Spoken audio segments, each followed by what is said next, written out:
di atas kota Ur, kota tua yang penuh hiruk-pikuk perdagangan dan ritual berhala. Asap dupa mengepul dari kuil-kuil tinggi, tempat penduduk sujud pada patung-patung batu yang mereka anggap dewa, berhala yang dipuja lebih dari akal sehat, lebih dari nurani. Disinilah seorang anak laki-laki lahir, putra dari Azar, pemahat dan penjual berhala paling disegani di Ur. Nama anak itu adalah Ibrahim. Sejak kecil, Ibrahim dikenal sebagai anak yang pendiam, namun tajam pemikirannya. Ia sering duduk di sudut rumah, menatap patung-patung yang dibuat ayahnya. Suatu hari, ia bertanya, "Ayah, kenapa engkau membuat patung-patung ini dan menyuruh orang-orang menyembahnya?" Mereka tidak bisa bicara, tidak bisa bergerak, tidak bisa menolong kita. Azar menoleh, terkejut dan tidak senang. Ini tradisi kita sejak dahulu, Ibrahim. Jangan bertanya yang tidak-tidak. Ini adalah dewa-dewa kita. Namun pertanyaan itu tumbuh dalam hati Ibrahim. Ia mulai berjalan keluar rumah saat malam, menatap langit. Ia melihat bintang dan berkata, "Inikah Tuhanku?" Tapi saat bintang itu tenggelam, ia kecewa. Lalu bulan muncul terang di langit. Ini lebih terang. Ini pasti Tuhanku. Namun saat fajar menyingsing, bulan pun menghilang. Lalu matahari terbit, besar dan menyilaukan. Ini yang paling kuat. Ini pasti Tuhan.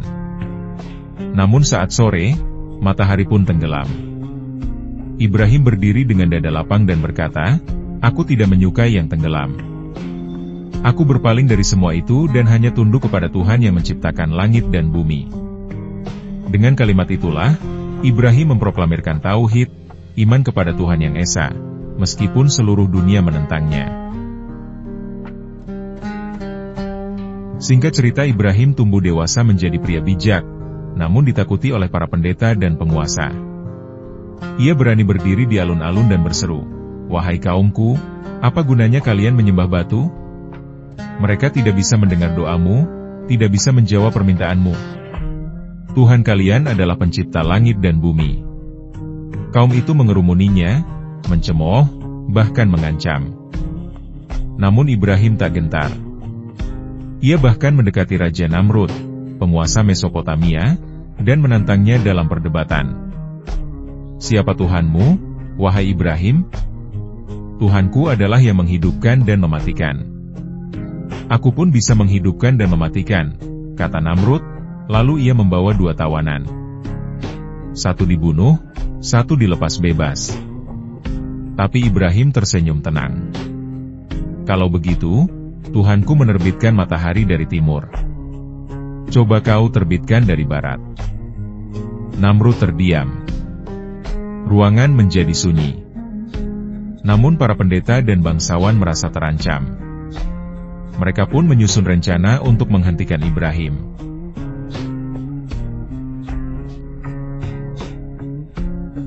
Suatu hari, penduduk Ur pergi meninggalkan kota untuk merayakan pesta besar di padang terbuka. Ibrahim menolak ikut. Ia diam-diam memasuki kuil berhala. Berhala-berhala berdiri megah di dalam, dihias emas dan kain mahal. Ibrahim berjalan pelan, menatap mereka satu persatu. Lalu, dengan kapak di tangan, ia menghancurkan satu persatu patung itu. Hancur menjadi serpihan batu dan debu.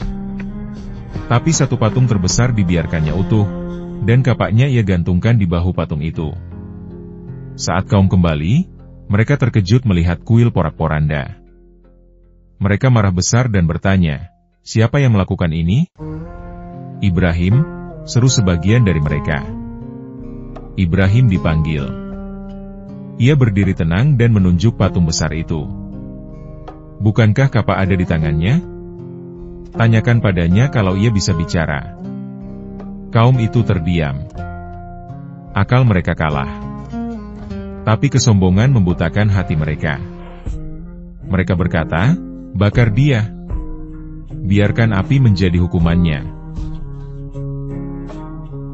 Tungku api dibangun. Besar. lebih besar dari rumah manapun di kota itu. Api dinyalakan selama berhari-hari hingga lidah apinya menjulang langit. Ibrahim diikat. Ia tidak meronta. Ia tidak menangis. Ia hanya berkata, "Cukuplah Allah sebagai penolongku. Dia sebaik-baik pelindung." Saat ia dilempar ke dalam api, langit berseru. Para malaikat ingin menolongnya, tapi Allah berfirman, "Hai api, jadilah dingin dan keselamatan bagi Ibrahim." Api yang sebelumnya menyala-nyala kini berubah. Hangat seperti musim semi. Dingin tapi tidak membeku. Api itu tak mampu menyentuh kulit Ibrahim. Orang-orang menyaksikan dari kejauhan. Mereka tidak percaya. Saat api padam, Ibrahim keluar dengan tenang. Tidak terbakar. Tidak terluka. Hanya wajahnya yang bercahaya dengan keteguhan. Setelah selamat dari kobaran api, Ibrahim tahu, tempatnya bukan lagi di Ur. Kaum yang menolak kebenaran tak akan berhenti memerangi cahaya. Maka, atas perintah Allah, ia berhijrah. Ibrahim bersama istrinya, Sarah, berjalan menempuh padang gersang, melintasi kota-kota tua, sungai, dan pegunungan.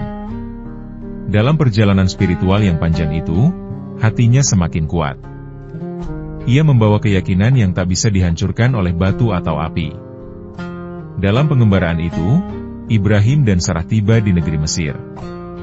Raja Mesir saat itu, terpesona oleh kecantikan Sarah, berniat mengambilnya. Namun Allah melindunginya. Setiap kali sang raja mendekat, tubuhnya kaku, lidahnya keluh.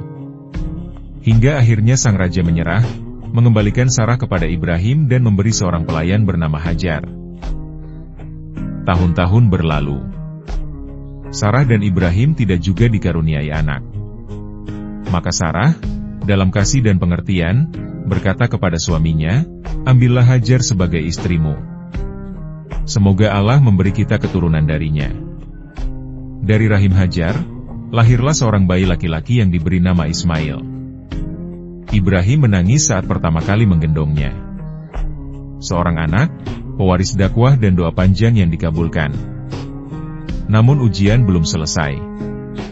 Suatu malam, Allah memerintahkan Ibrahim untuk membawa Hajar dan bayinya ke tempat yang jauh, tanah tandus, tidak berpenghuni, di lembah Bakah, yang kelak akan menjadi Makkah. Ibrahim menaati. Ia membawa Hajar dan Ismail kecil hingga ke lembah sunyi itu. Ia menurunkan keduanya di sana, tanpa sumur, tanpa tanaman, tanpa manusia. Hajar mengejar Ibrahim yang hendak pergi, dan bertanya, "Wahai Ibrahim, apakah ini perintah dari Tuhanmu?" Ibrahim berhenti. Menoleh. Matanya basah. Ia mengangguk. Hajar menghela napas, menatap anaknya, dan berkata, "Kalau begitu, Allah tidak akan menyia-nyiakan kami." Hari demi hari berlalu. Hajar kehabisan makanan dan air. Ismail menangis kehausan. Dengan putus asa, ia berlari dari Bukit Syafa ke Marwah, mencari pertolongan. 7 kali ia ulangi langkah itu. Hingga akhirnya, saat ia kembali ke tempat Ismail, ia melihat air memancar dari bawah kaki bayinya. Sebuah mata air suci dari bumi yang kering. Hajar bergegas menampung air itu sambil berseru, "Zam-zam! Zam-zam!" Makna, berkumpullah, berkumpullah. Air itu terus mengalir. Hingga hari ini, Zam-zam tak pernah kering. Ia menjadi simbol kasih sayang Allah dan ketabahan seorang ibu yang percaya penuh pada takdirnya.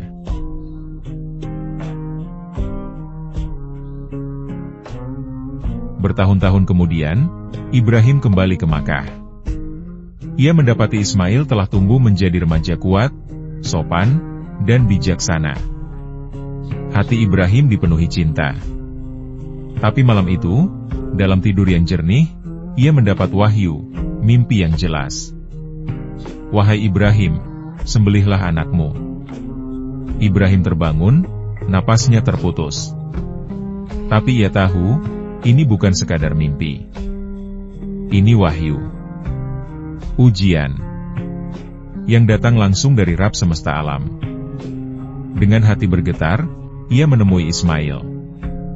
Wahai anakku, sesungguhnya aku melihat dalam mimpi bahwa aku menyembelihmu. Maka pikirkanlah bagaimana pendapatmu. Ismail menunduk. Tak gentar. Tak mundur. Wahai ayahku, lakukan apa yang diperintahkan kepadamu. Insya Allah, engkau akan mendapati aku termasuk orang-orang yang sabar. Lidah Ibrahim keluh. Namun tangannya tegar. Ia membawa Ismail ke sebuah tempat di Mina. Ia baringkan anaknya. Ia tajamkan pisaunya. Air mata menetes di janggutnya. Dan saat bilah tajam itu hendak menoreh leher Ismail, Allah berseru, "Wahai Ibrahim, engkau telah membenarkan mimpi itu. Sungguh, ini adalah ujian yang nyata." Lalu Allah mengganti Ismail dengan seekor kambing besar dari surga. Ibrahim terduduk. Ia menangis. Tapi bukan karena sedih. Tapi karena cinta yang tak terbendung kepada Tuhan yang Maha Pengasih. Peristiwa itu menjadi puncak iman dan pengorbanan. Allah mengabadikannya dalam ibadah kurban setiap tahun, sebagai peringatan akan ketaatan dan cinta dua hambanya, ayah dan anak, yang rela menyerahkan segalanya demi Rabb mereka. Ismail tidak hanya selamat, tapi kelak menjadi leluhur dari seorang nabi besar.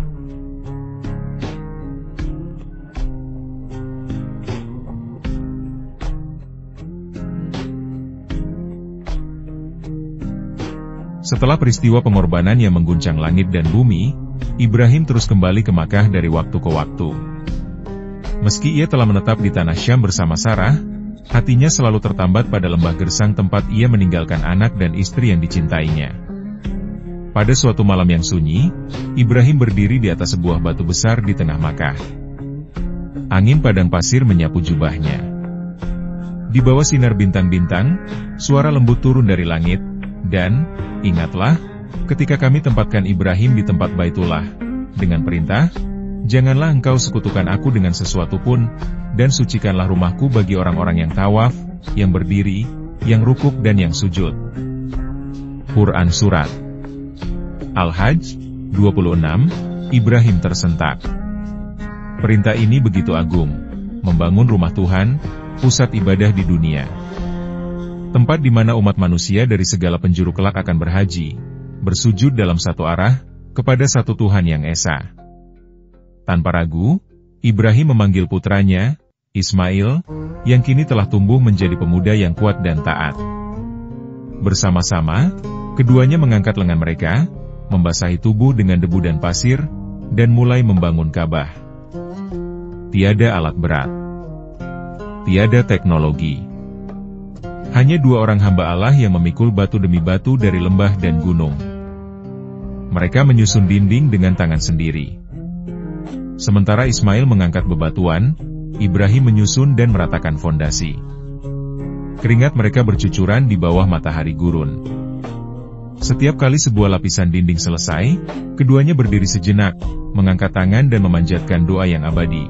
Rabbana ataqabbal minna, innaka antas samiul alim. Ya Tuhan kami, terimalah amalan dari kami. Sungguh, Engkaulah yang Maha mendengar lagi Maha mengetahui. Quran Surat Al-Baqarah 127. Lalu Ibrahim menatap jauh ke depan, seakan melihat generasi-generasi yang akan datang. Ia melanjutkan doanya, Rabbana awapate fihim rasulan minhum, yatlu alaihim ayatika wa yu'allimuhumul kitaba wal hikmata wa yuzakihim. Ya Tuhan kami, utuslah di antara mereka seorang rasul dari kalangan mereka, yang membacakan ayat-ayat MU kepada mereka, mengajarkan kitab dan hikmah, dan menyucikan mereka. Quran Surat Al-Baqarah 129.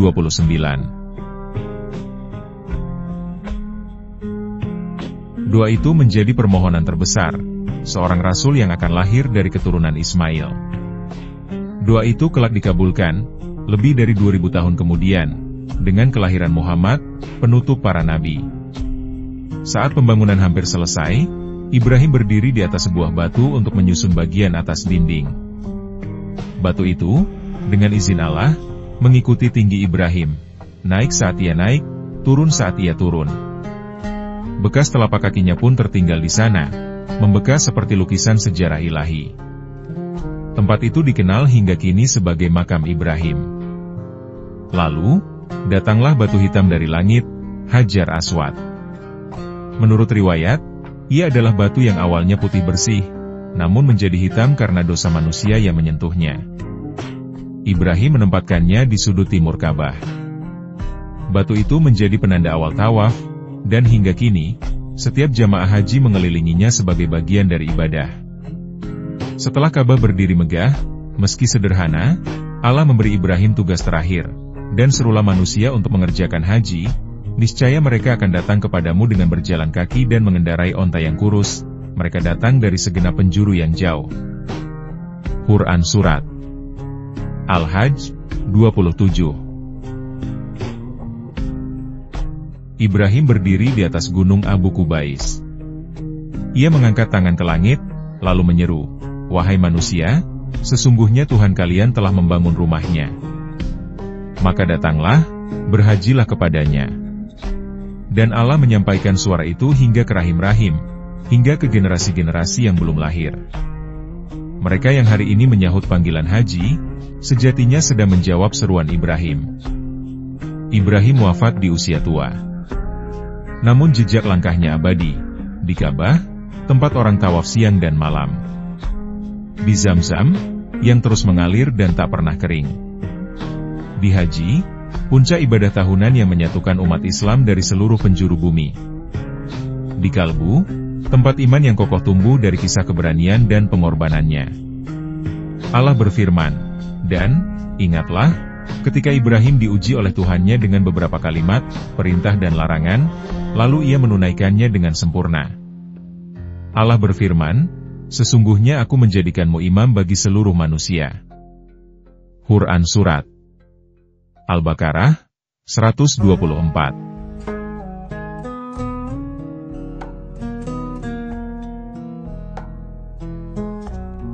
Terima kasih sudah ikut perjalanan seru bareng Urban Journey. Jangan lupa like, share, komen, dan subscribe biar nggak ketinggalan petualangan seru selanjutnya. Aktifkan lonceng, karena setiap tempat punya cerita, dan setiap perjalanan punya makna. Sampai ketemu di video berikutnya.